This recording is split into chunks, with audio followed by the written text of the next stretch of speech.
Seja bem-vindo ao futuro da medicina. Aqui, a tecnologia amplia as possibilidades de tratamento e de cura. Aqui, a inovação transforma a assistência ao paciente, o cuidado e a prevenção na saúde de todos. A robótica, aliada ao profissional da medicina, melhora a precisão cirúrgica. Os dispositivos de monitoramento remoto permitem cuidados contínuos ao paciente e a conectividade facilita a colaboração global e o intercâmbio de conhecimento entre os profissionais da saúde. Estamos começando a série Fala Saúde, uma parceria do Hospital Evangélico com a Folha de Londrina.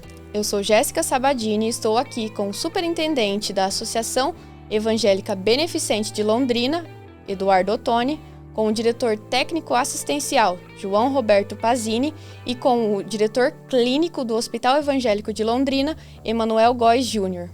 Hoje, vamos falar sobre os benefícios que as novas tecnologias estão proporcionando às pessoas que necessitam de cuidados médicos e aos profissionais no exercício da medicina.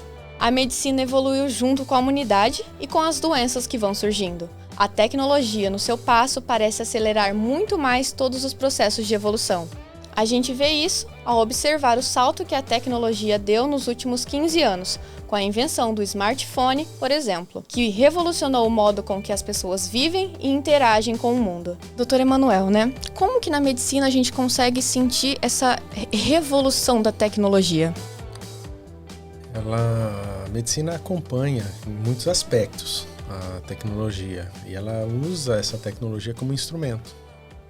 Então, hoje a gente tem infindáveis possibilidades de acesso à informação, e essa é uma das questões mais importantes.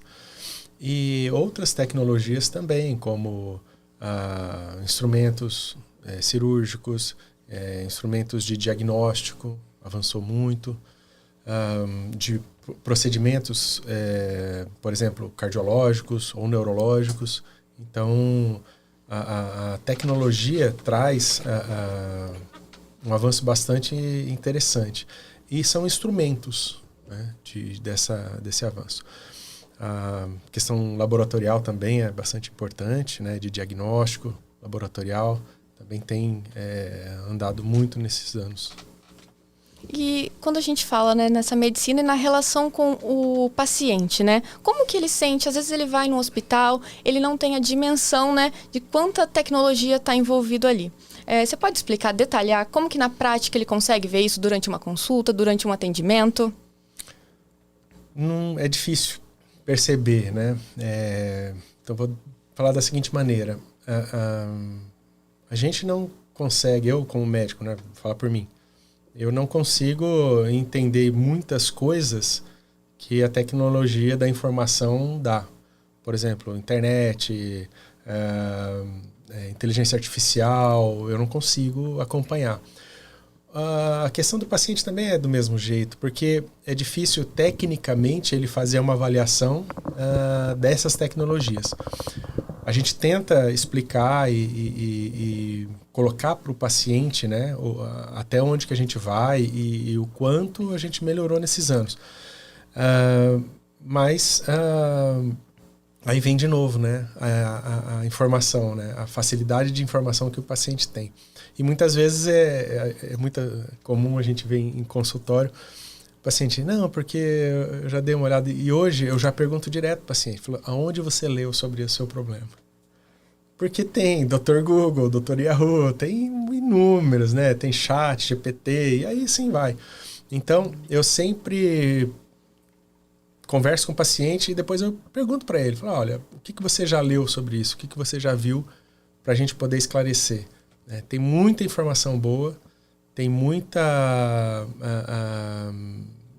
informação boa no sentido de foi muito bem construída a informação, mas tem muito lugar difícil também, que acaba confundindo mais a cabeça do paciente. Então, dessa maneira, eles chegam, a gente tenta explicar. A outra coisa das tecnologias que vem é que muitas vezes o custo delas são um pouco mais... mas não, são maiores, o custo é maior. Então, essa é uma limitação que tem para as pessoas, acessarem essa evolução tecnológica.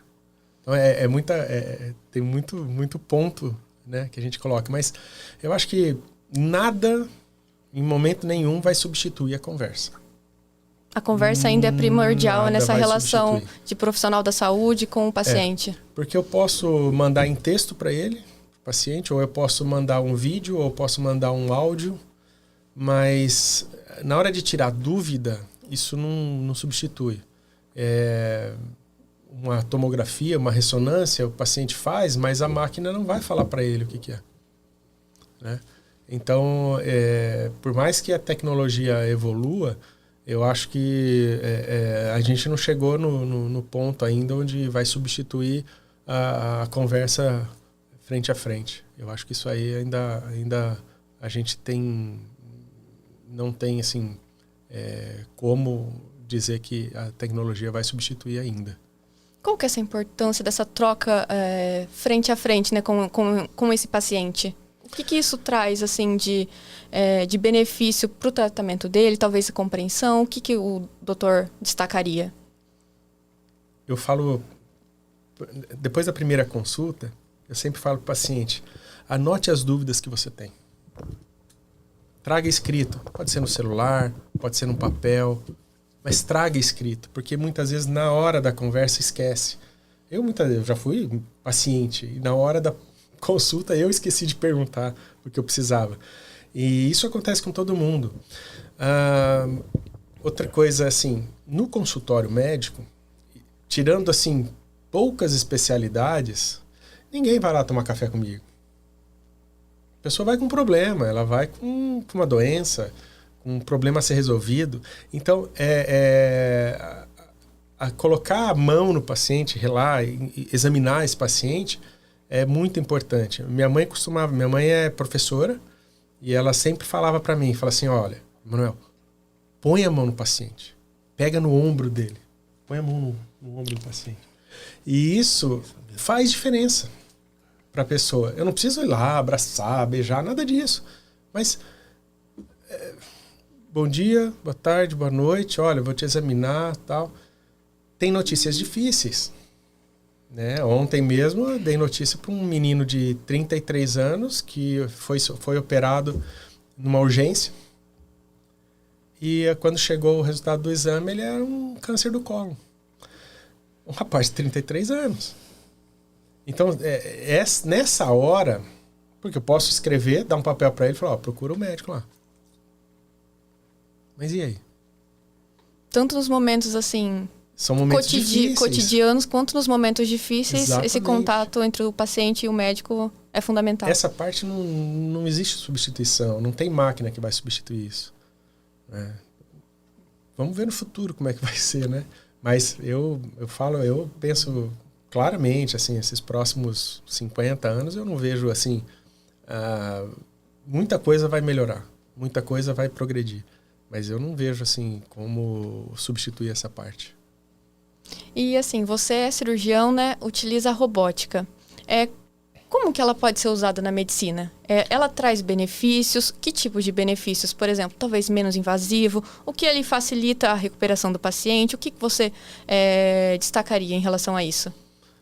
A cirurgia robótica, ela já existe há quase 20 anos, né? Mas o sonho de usar uma máquina nesse sentido já tem mais de 100 anos. Só que é aquele negócio, a tecnologia evoluiu. Os processadores do tamanho dessa sala viraram de 1 centímetro. Então, a robótica veio nesse sentido. O que a robótica traz? A robótica é um instrumento cirúrgico, como é o bisturi, como é a pinça, como é o aparelho de vídeo para operar. A robótica também é.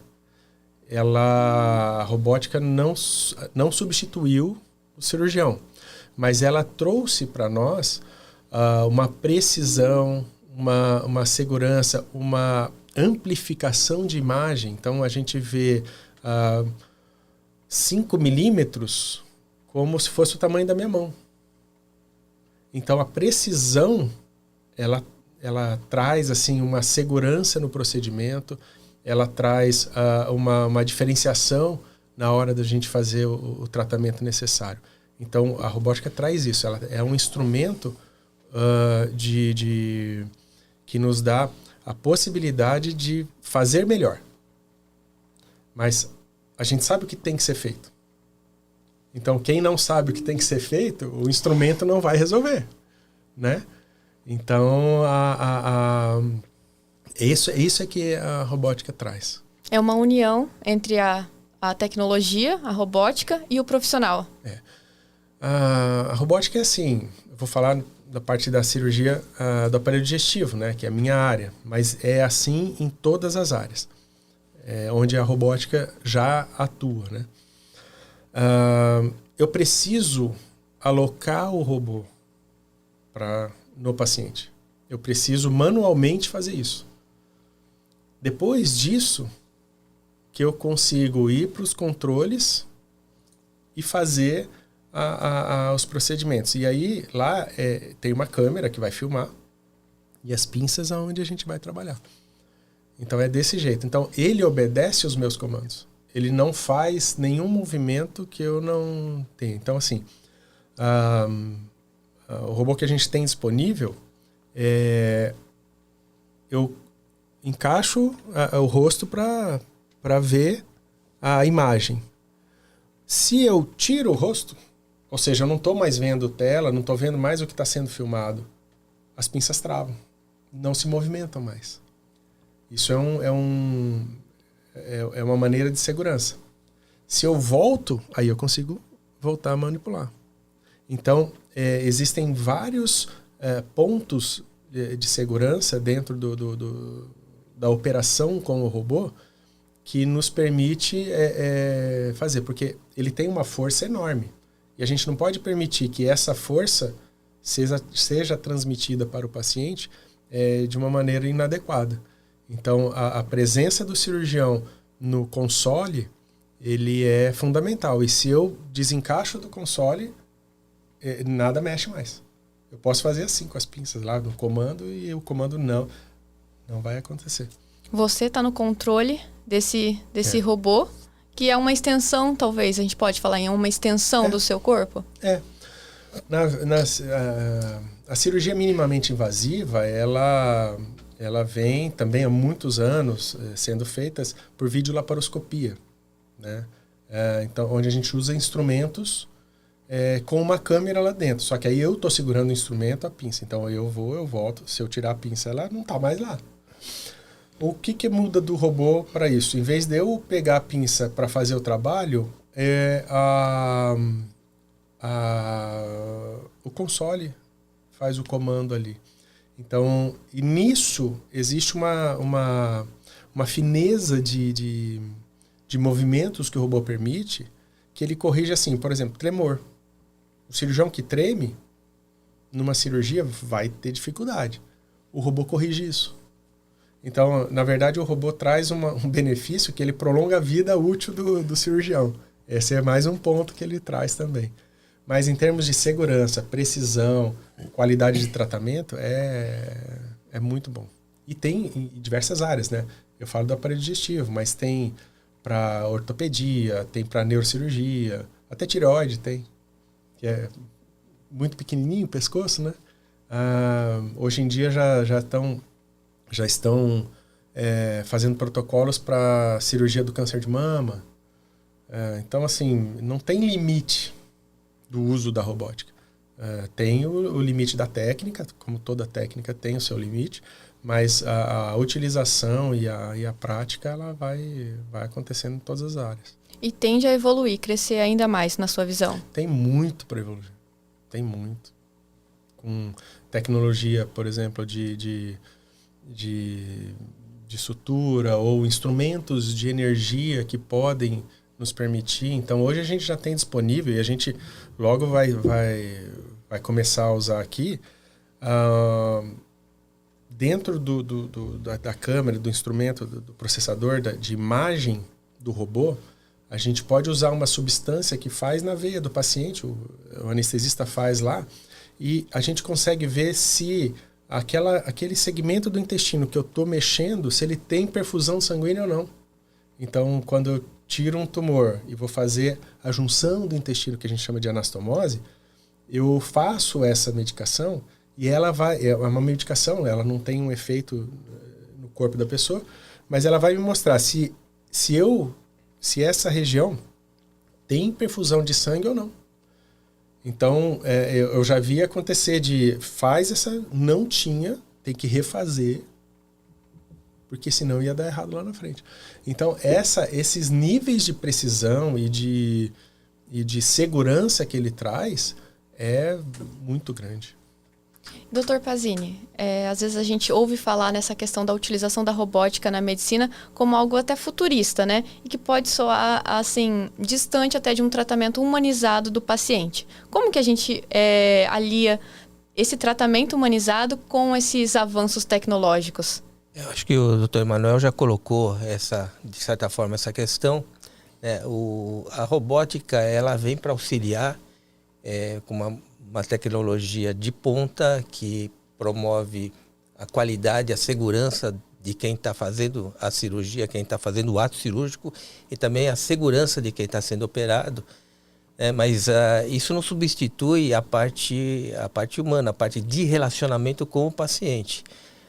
O relacionamento com o paciente tem que ser de forma transparente, de forma objetiva, clara, explicando tudo o que você vai fazer, a cirurgia em si, as consequências da cirurgia, as complicações que você pode ter, se bem que com a robótica as complicações são bem menores, né? Sangramento é menor, complicação é menor. Então esse relacionamento e essa comunicação, ela não deixa de existir, não vai deixar nunca de existir. E é importante até para estabelecer um nível de confiança com o médico, para que o paciente realmente se sinta à vontade, se sinta de forma que ele esteja confiando naquele ato cirúrgico e no médico que está fazendo o ato cirúrgico. Essa questão dessa conversa com o paciente, esse diálogo, né? Igual você falou, né? Traz mais confiança. Então, deixa o paciente mais tranquilo, o que ajuda muitas vezes no tratamento, ali, encerrar todo esse tratamento de forma mais tranquila. Com certeza. A gente tem o que a gente chama de termo de consentimento livre e esclarecido, que todo médico cirurgião deve participar o paciente esse termo, e ele vai explicar todo o ato cirúrgico, todas as etapas da cirurgia e, paralelamente, explicar também as possíveis complicações, né? Então, esse termo é um termo obrigatório que a gente tem que preencher e que faz parte do prontuário do paciente, esclarecendo todas as etapas da cirurgia, ato cirúrgico e possíveis complicações. E, Tony, existem algumas limitações orçamentárias, administrativas, técnicas que dificultam a chegada dessas tecnologias dentro dos hospitais? Sim, Jéssica. Essa tecnologia, ela ainda é uma tecnologia de alto custo, né? Principalmente quando a gente pensa em países em desenvolvimento como o Brasil, né? Nos Estados Unidos, por exemplo, na Europa já é muito mais comum, você tem vários equipamentos. Na nossa realidade, é um investimento muito alto, né? E precisa ser muito bem estruturado, muito bem calculado. É um investimento que precisa de planejamento. E só para se ter uma ideia, hoje, para a gente conseguir trazer esse equipamento, que é o DaVinci XI, que é o equipamento mais moderno que existe, né, no mundo, na área cirúrgica, a gente está falando que nós investimos em torno de 14 milhões de reais, né? E não para aí, né?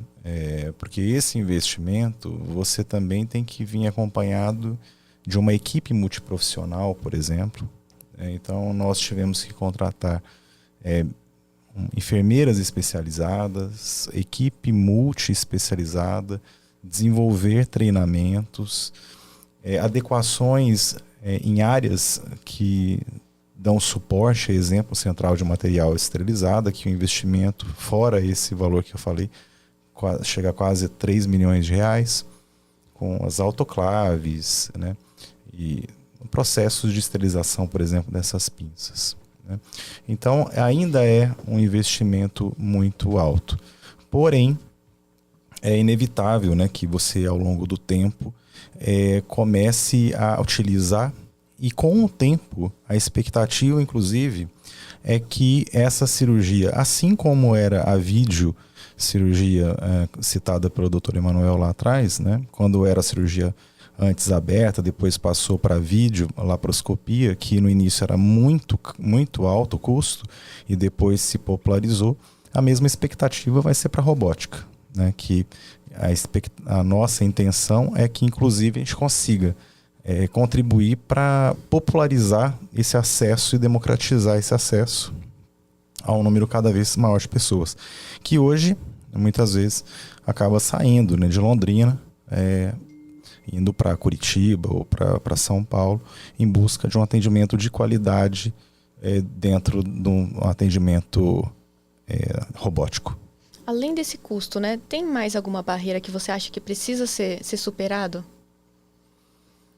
Eu creio que sim, né? Eu acho que a questão do custo, porque é uma cirurgia que o paciente hoje, por exemplo, não é coberta pelos planos de saúde, e ela também não é coberta pelo SUS. É uma cirurgia basicamente que é feita particular.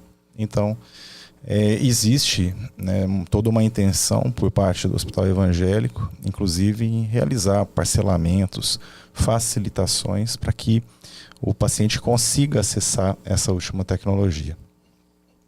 Mas, além disso, também existe a necessidade de equipes multiprofissionais, materiais de última geração, que acompanhem também esse desenvolvimento dessa tecnologia. E ainda existe uma pequena, eu acho que já tem sendo desmistificado, mas antigamente as pessoas tinham uma certa preocupação. Parece que é o robô que vai operar, é o robô que vai fazer a cirurgia.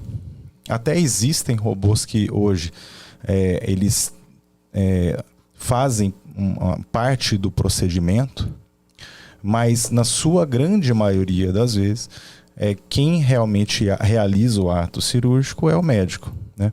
E a vantagem desses procedimentos, por exemplo, é que existem movimentos que no robô o ser humano não consegue desenvolver. As mãos humanas elas não conseguem realizar os giros que um robô executa, né? Então isso traz uma certa segurança. Como o Dr. Pazini e o Dr. Emanuel mencionou, você também, por exemplo, o 3D, né? O 3D você consegue enxergar o paciente de forma que num aspecto normal você não consegue visualizar. Então é um grande ganho e a gente precisa desmistificar mesmo, porque é uma evolução tecnológica que já está disponível agora para a população também. E a gente não tem como parar essas evoluções, né? Elas vão continuar seguindo por aí, né? A gente vai ver cada vez mais novas tecnologias sendo empregadas, não só na medicina, né? Mas em todas as áreas. Exatamente. Eu trabalho em hospital faz 24 anos. E há 24 anos atrás, nós sempre falávamos que a área hospitalar e da medicina ela não acompanhava a evolução de algumas outras áreas. Porém, a gente observa que nessa última década, a área da saúde, ela, de uma maneira geral, ela vem absorvendo um volume enorme de tecnologias. A pandemia, por exemplo, ela mudou totalmente a forma como você empregava a tecnologia dentro do hospital, né? Então, hoje, nós não conseguimos mais trabalhar, por exemplo, sem o uso da tecnologia. Então, a gente tem um sistema operacional de última geração, com servidores de banco de dados. Nós temos controles e cheques, né, sistêmicos de segurança, que está tudo por detrás. Então, são muitas informações hoje que você tem em banco de dados, Big Data, de histórico do próprio paciente. São muitos equipamentos. Então, você tem, por exemplo, dentro de uma UTI, quando o paciente ele está grave, você tem uma série de equipamentos e dispositivos que estão ali para dar o suporte à vida desse paciente, né? Da mesma forma no centro cirúrgico. Há mais de 20 anos eu realizo uma visita numa feira de São Paulo, que é a Feira Hospitalar, e é impressionante como todos os anos essa evolução ela vem aumentando de maneira exponencial, né? Então, essa última visita agora, me deparei com microscópios cirúrgicos, por exemplo, que são verdadeiras naves, que os neurocirurgiões já têm a intenção de se utilizar, inclusive dentro do Hospital Evangélico, e nós já estamos tomando essas providências também. Neuronavegadores, outros tipos de robôs, né? Então, realmente, é uma evolução tecnológica que a gente entende que não é possível mais frear. A questão é nunca, jamais esquecer da questão da humanização do atendimento, né? Humanizado, do acolhimento do paciente, porque isso também é fundamental e precisa estar alinhado junto da tecnologia. Por hoje, a gente encerra o assunto por aqui, mas nossos convidados continuam com a gente para falarmos ainda mais sobre o futuro da medicina.